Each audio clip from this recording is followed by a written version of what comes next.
இந்த வாரத்தில் பெத்தானியாவில் உள்ள மார்த்தா, மரியாள், லாசர் இவர்களுடைய குடும்பத்தையும் நாம் தியானிக்க வேண்டும். இவர்களுடைய இல்லத்திலிருந்துதான் ஆண்டவர் இயேசு தமது பாடுகள் மற்றும் மரணத்திற்கு தம்மையை தயார் செய்தார். யோசித்து பார்ப்போம், நமது இல்லத்திலும் ஆண்டவர் இயேசுவிற்கான இடம் உள்ளதா என்று. இன்று புனித திங்கள். ஆண்டவர் இயேசு ஆலயத்திற்கு தமது சீடர்களோடு செல்லும் பொழுது ஒரு அத்தி மரத்தை காண்கின்றார்.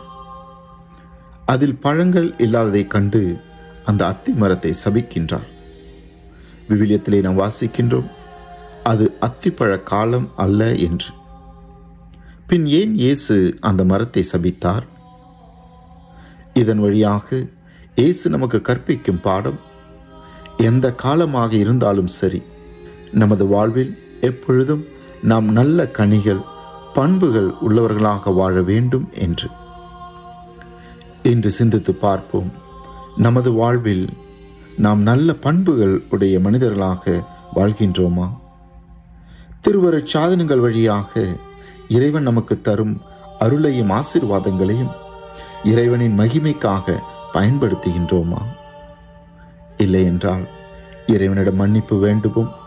நல்ல கனிதரும் பிள்ளைகளாக வாழக்கூடிய வரத்திற்காக நாம் மன்றாடுவோம்.